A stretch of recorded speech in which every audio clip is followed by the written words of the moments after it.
Fácil te lo digo es un podcast creado, producido y editado por Gabriela Ávila. Escúchalo en Spotify, YouTube, Deezer, Google Podcast y iHeartRadio.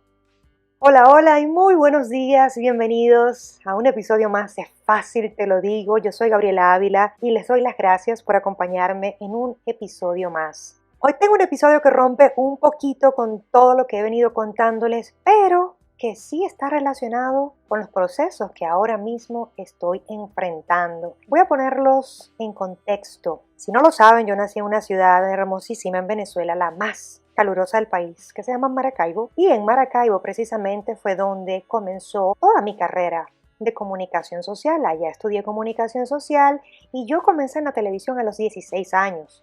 No había comenzado en la universidad y ya yo estaba frente a una cámara de televisión haciendo un programa en vivo, y en aquel entonces solía ser motivo de vergüenza porque era un programa con una producción realmente escasa. Haciendo una retrospectiva, me parece maravilloso que ese haya sido mi comienzo. Estar en televisión a los 16 años haciendo programas en vivo. No imaginan lo complejo que es una producción en vivo, y el programa realmente no era tan apreciado. Pero ahora, viéndolo de otra manera, técnicamente no estaba tan mal. Ese no es el punto. Quiero llevarlos a esa parte de mi historia para contarles otra. Con el paso de los años, luego que estudié en la universidad, obviamente mi intención era estar siempre frente a una cámara. Hice radio, hice algunas cosas para la televisora que pertenecía a la universidad, pero yo quería algo más. Y en el año 2008 llega a mí una oportunidad que para muchas personas fue descabellada. A mí me presentaron la oportunidad de ser la conductora del primer programa de educación sexual en Maracaibo, un programa llamado Sex City. Recuerdo perfectamente que cuando a mí me plantean la posibilidad de entrevistar especialistas en el área de la sexualidad, yo tenía como referencia a Alessandra Rampolla en el canal Cosmopolitan. Si no la han visto, si no la vieron, se perdieron de una maravilla. Creo que ella sigue haciendo televisión y creo que ella sigue haciendo su trabajo como sexóloga, y yo me imaginaba poder hacer un trabajo parecido al de esta mujer y decía, wow, claro que sí, claro que lo voy a hacer. Me parecía además fascinante ser la primera conductora. Creo que tenía en ese momento 24 años, yo estaba muy joven, estaba muy jovencita, y que me dieran esta oportunidad a mí era un reto súper atractivo. No quieren imaginarse ustedes la reacción de mis padres cuando les comenté que yo iba a ser la conductora de Sex City. Mi mamá, llenísima de vergüenza, ella no lo podía creer. ¿Cómo tú vas a hablar de sexo? Y yo trataba de explicarle a mi mamá, mamá, no es sexo, es educación sexual y es importante. Realmente a mí el tema de la sexualidad me parece fascinante. Nunca he tenido tapujos, tabúes, ni pelos en la lengua para hablar de sexo. Soy una persona que, aunque tengo obviamente mis límites y conozco cuáles son mis límites en el área de la sexualidad, suelo no criticar lo que para otras personas es válido, puertas adentro. Y se presenta la oportunidad de comenzar a grabar este programa. No era en vivo, era grabado en un set súper bonito, pequeño, un canal pequeño en Maracaibo. Y recuerdo, esta anécdota es muy buena, recuerdo el primer programa. Mi papá fue conmigo a la grabación de este programa. Entrevistamos a un médico urólogo para hablar de las enfermedades que los hombres podían padecer, hablando específicamente de su miembro. Voy a tratar de moderar un poco el lenguaje en este episodio porque no sé si YouTube o alguna de las plataformas podría banearme la publicación, la verdad no lo sé, así que voy a controlar un poco el lenguaje. Lo realmente gracioso de este momento es que yo estoy muy seria entrevistando a este médico, y este médico, obviamente, para poder dar una explicación de todas estas afecciones que los hombres podían padecer, tenía en sus manos una réplica en silicón del miembro masculino. Y él me explicaba, mira, no porque se puede torcer, no porque el canal de la uretra puede estar por otro lado y esto causa esto. Un programa completamente técnico y educativo. No tenía nada de erótico, al menos ese episodio, ese programa. A mi papá se le iban a salir los ojos. Y yo de verdad que estaba en una mezcla de vergüenza, porque de verdad no es un tema tampoco tan fácil de digerir para una chica de 24 años que por primera vez está hablando de educación sexual. Yo no soy experta en esos temas, yo solamente era el vínculo entre el público y el experto. Yo estaba ahí para tratar de hacer las preguntas adecuadas para que las personas en casa tuvieran la información más correcta, más adecuada y la más apropiada. Mi mamá se iba a desmayar cuando el programa salió al aire. Para ella era algo que no, esto no puede estar pasando. Gabriela, ¿qué te pasa? Pero yo pa'lante, como el elefante. A mí no me iban a detener porque yo iba a seguir haciendo mi programa de educación sexual. Y así fueron pasando las semanas. Seguimos haciendo muchas grabaciones, hablamos de muchas cosas importantes, interesantes, y se abordaron temas en el ámbito erótico, sensual, sexual, pero siempre desde el punto de vista médico, con sexólogos, psicólogos, psiquiatras, ginecólogos, temas sumamente importantes que eran básicos, que son básicos para el crecimiento personal de cada quien. Con el paso de las semanas mi mamá fue recibiendo el feedback de sus amigas que empezaron a ver este programa que se transmitía a las 9 de la noche, obviamente por el corte del programa, y ellas estaban fascinadas. ¡Wow! Tu hija está hablando de educación sexual en televisión. La primera persona que se atreve a hacerlo. ¡Qué maravilla! Ahí fue bajando el estrés de mi mamá y se fue dando el permiso ella de entender de que estaba bien, que no estaba pasando nada malo. Yo disfruté muchísimo ese episodio de mi vida, hablando de sexualidad, siendo yo ese canal para poder dar una información tan importante, tan necesaria en nuestras vidas. Pero lo que realmente quiero contarles en este episodio no es esa parte, no es sobre Sex City, sobre el programa que hice en Venezuela. Era lo que yo internamente estaba manejando durante ese episodio de mi vida. En el año 2008, yo empecé a presentar una sintomatología muy extraña que yo no lograba entender a qué se debía. Empecé a tener patrones de sueños muy irregulares, empecé a estar muy desajustada emocionalmente, pasaba de la risa al llanto con facilidad, me encontraba con una sobrecarga de ira que no sabía cómo manejar. Esto con el paso del tiempo fue empeorando y además empecé a tener palpitaciones recurrentes, taquicardia, sentía que me faltaba la respiración, un dolor muy intenso en la base del cuello, como si estuviera entrando desde mi nuca un cincel que atravesaba mi cabeza, un dolor constante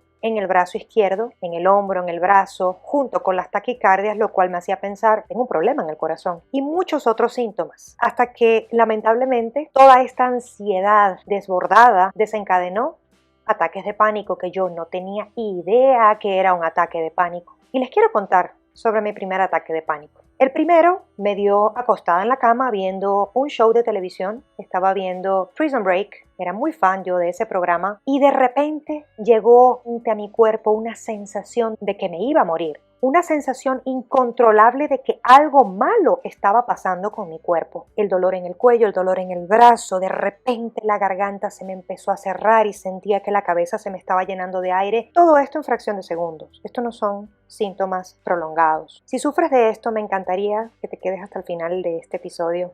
Tengo mucho que contarte. Pasados los días, seguía el malestar, la falta de sueño, el humor desequilibrado, y en todo este proceso, señoras y señores, yo grababa un programa de televisión. Llegó un punto que con los sexólogos, cuando tocaba algunos temas que yo sin darme cuenta me afectaban, a mí me comenzaban estos ataques de pánico en plenas grabaciones. Y yo podía estar sencillamente mirando al experto, haciéndole una pregunta, tratando de seguir la entrevista, y por dentro estar sintiendo todo esto que les acabo de mencionar.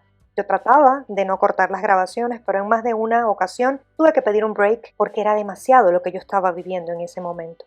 El punto cumbre llegó un día que tenía que hacer una sesión de fotos. Un amigo me había llamado muy amablemente para hacer unas fotografías para una revista. Esa sesión de fotos a mí me causaba mucha ansiedad, no sé por qué. El día de la sesión fotográfica yo me empecé a sentir súper mal. Esto fue antes de ir a la sesión fotográfica. Obviamente en casa me sentía mal, sentía que algo mal estaba pasando con mi cuerpo. Me voy a morir, no sé qué tengo, quiero salir corriendo. Y le dije a mi mamá, necesito que me lleves a una clínica. Llévame a una clínica porque yo me siento muy mal. Pero decirles qué sentía exactamente no sabía. Me dolía todo, el dolor se me movía del cuello al hombro, del hombro al estómago, del estómago a las rodillas, de la rodilla a la cabeza. Todo el tiempo me encontraba así. Mi mamá, obviamente, no hizo caso omiso a lo que yo le pedí. Me llevó junto con mi papá a una clínica. En esta clínica no recuerdo muchas cosas. Yo no recuerdo si yo le hice la descripción a la doctora que estaba atendiendo las emergencias. Sencillamente me acostaron en una cama, me colocaron una inyección y yo me quedé dormida. Desperté como a la hora o a las 2 horas y la doctora la veo parada a mi lado en la camilla y me dice: tienes que buscar un psicólogo, tú tienes depresión. Cuando ella me hizo esta sugerencia y además me dio este diagnóstico, a mí me pareció sumamente ofensivo lo que ella me dijo. Me pareció una falta de respeto. ¿Cómo yo voy a estar deprimida? Si yo no me siento triste. Yo no estoy triste, yo estoy bien. A mí me está pasando algo, yo necesito que me revisen. A mí me duele el pecho, me duele el cuello, me duele el estómago, me duele demasiado la mandíbula, me duele mucho la cabeza. Hay algo malo con mi cuerpo. No, tú tienes que verte con un psicólogo. Tú tienes depresión. Me fui a mi casa con más molestia que agradecimiento porque yo no podía aceptar ese diagnóstico, no lo podía aceptar. Los síntomas fueron empeorando y lo peor que te pueden decir cuando tú estás en una situación como esta es, pero cálmate, pero ¿qué te pasa? Pero si tú eres tan bonita, ¿cómo tú vas a estar así? Pero si tú estás trabajando en televisión, ¿cómo es que tú te puedes sentir así? No, tú tienes que estar bien, cálmate. Si sufres de esto, seguramente estarás entendiendo lo mucho que molesta cuando una persona te dice que sencillamente ignores lo que estás sintiendo porque sí, porque hay que invalidar la salud mental, la salud emocional. Con el paso de los meses las cosas siguieron empeorando. A mí me hicieron chequeos de todo tipo, chequeos de corazón, obviamente no encontraron nada, gracias a Dios. Chequeos de estómago donde encontraron una gastritis erosiva que probablemente fue causada por el cuadro de ansiedad que yo estaba viviendo y estrés severo. Además me encontraron una amibiasis en ese momento, la cual me trataron y el tratamiento empeoró mi sistema nervioso. Fueron meses infernales. Luego visité otro médico para hablar un poco del tema del dolor en la cabeza y el cuello. No sé si el doctor sigue vivo. Espero que sí, es una eminencia en Maracaibo. Este doctor, con palabras muy simples, me explicó lo que estaba pasando conmigo. Él me dijo: los seres humanos trabajamos con una gasolina limpia. Esa gasolina nos la da nuestro cerebro con las endorfinas, serotonina y todas las hormonas bonitas, la oxitocina, todo esto que nos da felicidad, que nos da bienestar. Cuando nosotros estamos pasando por estrés severo, esta gasolina se comienza a gastar y nosotros trabajamos con una cantidad de gasolina durante el día. Pero sí, estamos agregando el estrés a nuestra vida, esa gasolina se va más rápido y luego comenzamos a trabajar con una que tenemos de reserva, que no es tan limpia, que no es una gasolina óptima, tiene residuos, está sucia. Y ahí es donde comenzamos a sentir estos malestares que tú tienes. Él fue muy práctico conmigo con todo lo que me dijo, incluso me decía, vete a un centro comercial, y yo le decía, doctor, yo no quiero ir a un centro comercial porque yo siento que si me paro de la cama me voy a morir de un infarto. Y aquí les confieso algo sumamente íntimo y tengo que hacerlo porque yo sé que si hay alguien escuchándome en este momento que le va a servir esto, va a valer la pena que yo haga esta confesión. Yo no podía ir al baño sola para hacer mis necesidades. Yo tenía que ir con mi papá o con mi mamá y que me agarraran de la mano mientras yo hacía mis necesidades, porque de la cama al baño yo sentía que me podía dar un infarto. Yo les puedo decir con total honestidad que yo atravesé el infierno, porque este recorrido yo no lo puedo definir de otra forma más que infernal. Levantarte todos los días con la sensación de que va a ser un mal día, de que no te sientes bien, de que no puedes respirar bien, de que si respiras más de la cuenta tu cuerpo se llena de hormigueos, de que hay dolores por todas partes, la taquicardia y ese ataque de pánico que te llega en cualquier momento, no quieres estar sola. Yo recuerdo que si mis padres se iban de la casa, yo tenía que irme a la habitación de mi hermano y estar con él porque yo no me podía quedar sola en mi habitación, mi mamá dormía conmigo. Tuve muy poca medicación, eso sí puedo decirles, yo no quería atiborrarme ni de antidepresivos, ni de medicaciones raras. Yo no tomé antidepresivos. La única medicación fuerte que yo tomé fue un inductor de sueño y era algo que yo tomaba y me daba tanto miedo hacerlo porque lo tomaba y al minuto, sin exagerarles, ya yo estaba dormida. Esto no es un somnífero, esto es algo que estimula las sustancias cerebrales que te dan sueño. Para mí era bien difícil tomarme esta pastilla porque yo pensaba, ¿y si no me despierto? Y si esto me causa algún problema, yo no me despierto, porque esa era mi constante preocupación. Me voy a morir en este proceso. Este doctor, el que me explicó lo de la gasolina buena y no tan buena en el cuerpo, me explicó también que yo tenía que sacarme las muelas cordales porque mis muelas me estaban causando mucha presión en la mandíbula y de repente retirando estas 4 muelas, las del juicio, mi mandíbula se iba a relajar un poco más. Inmediatamente hicimos la cita, me sacaron las 4 muelas. Jamás en mi vida me han sacado una pieza dental y ese fue el momento. 4 al mismo tiempo. Empecé a utilizar una férula para dormir y para el día a día también por varios meses durante el día y la noche. Sigo utilizándola porque tengo bruxismo. Suelo apretar demasiado mis dientes cuando duermo y durante el día también. Y muchas cosas. Intenté Reiki, intenté acupuntura, meditación, hice muchas cosas. Hasta que finalmente acepté que no era físico lo que yo estaba viviendo. Era un proceso emocional. Y que si yo no atendía mis emociones, esa depresión me iba a acompañar de por vida. Me daba muchísimo miedo enfrentarme al proceso porque hay mucho tabú al momento de tomar una terapia. Nos sentimos débiles, sentimos que algo está mal con nosotros y resulta ser que todo el mundo necesita atención emocional. Todos en algún momento de nuestras vidas necesitamos hablar con un psicólogo. Todos tenemos problemas. Son más inteligentes y más maduros aquellos que deciden atenderlos con el profesional correcto. Yo fui con el cardiólogo, con la gastroenteróloga, con el dentista. Fui con todos los médicos que yo pensaba que me podían ayudar y no había nada físico que atender. Así que solté y dije, ok, voy a atenderme con un psicólogo. La primera psicóloga que vi, y es una persona a la que quiero muchísimo, es una psicóloga holística. Ella me atendió muy bien y de hecho fue muy curioso porque llegando a su consultorio lo único que ella me pidió en ese momento fue estar en una casa, habían varias habitaciones dispuestas para atender a los pacientes. Ella me pidió entrar a una habitación que estaba totalmente vacía, solamente tenía unos cojines pequeños y me dijo, vas a tomar un cojín y te vas a acostar en el piso, te vas a quedar ahí. Y pues yo hice caso, entré con mucho miedo, llorando, tomé uno de estos cojines, me acosté en el piso y me quedé dormida, no sé por cuánto tiempo, pero logré dormir, cosa que no había podido hacer en meses si no era con este medicamento. Y ella me comenzó a atender y me dio muchas herramientas para yo empezar a tomar fuerzas para lo que venía después.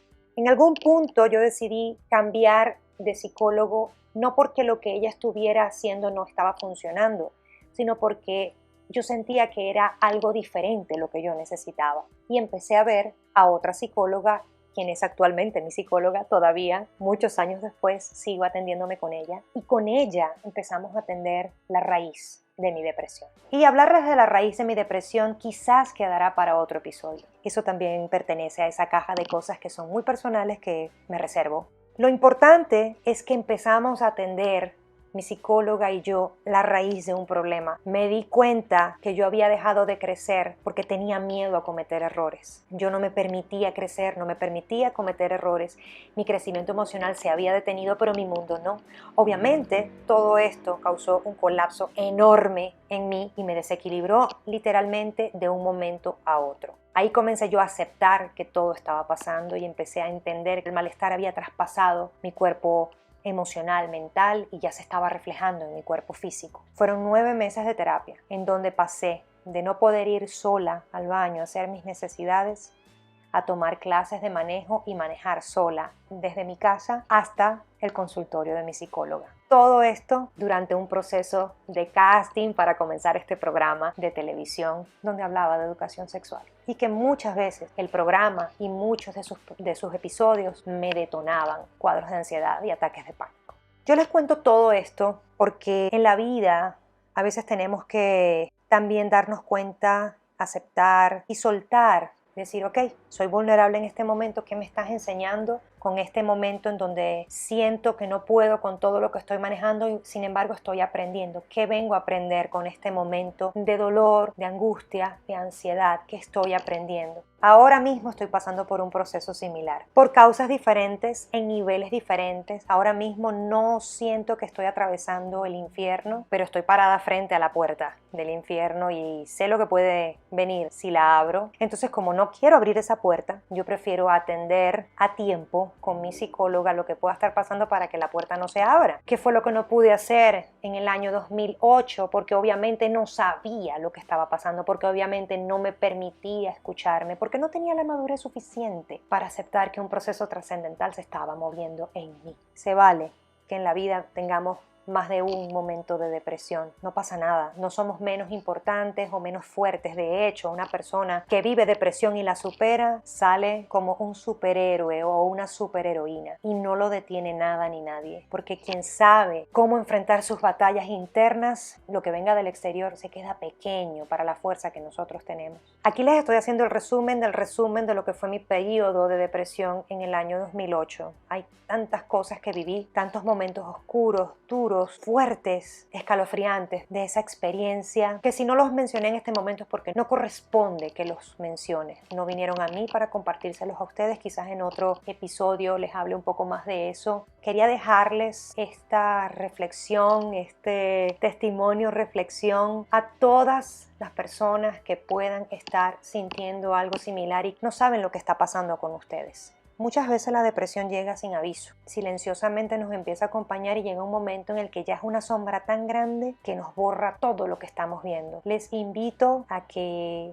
no se dejen arropar por esa sombra, no es fácil, muchísimas veces ni nos damos cuenta. Pero si hoy estás escuchando este episodio y si resuena con algún malestar que tú puedas estar sintiendo, permítete hacerte un chequeo, buscar la opinión de alguien más, de repente compartirlo con esa amiga, ese amigo o ese familiar que sabes que te pueda escuchar y que tú le puedas preguntar, ¿tú consideras que yo debería tomar terapia para atender esto? Y que esa opinión externa también te permita encontrar apoyo y puedas buscar a una persona que te pueda ayudar para que salgas del momento que estás viviendo. Las personas con depresión pueden sonreír, las personas con depresión van al trabajo, son productivas, pueden hacer una vida que aparentemente es normal, pero por dentro hay todo un infierno carcomiendo a esta persona. No permitas que ese infierno se lleve lo mejor de ti. Busca ayuda, sí se puede. La vida precisamente nos presenta estos procesos trascendentales no para que nos quebremos, sino para que con esas herramientas que vamos adquiriendo nos hagamos más fuertes. Yo sigo muy optimista. Sé que este proceso va a ser más corto, mucho más corto que el que viví anteriormente, obviamente de la mano de Dios siempre, entregándole mis procesos, confiando que si se presentó es porque estoy aprendiendo algo. Les mando un fuerte abrazo, espero que este testimonio llegue en buen momento. Ya saben que me pueden dejar sus comentarios en mi cuenta de Instagram, @faciltelodigo, o a mi correo electrónico gabrielaavila1111. Gracias por permitirme estos minutos, por acompañarme. Mi intención no es bajarles el ánimo, mi intención nunca va a ser bajar el ánimo, siempre va a ser recordarles que si yo pude superarlo, ustedes también. Les mando un fuerte abrazo y nos escuchamos en un próximo episodio. Hasta la próxima.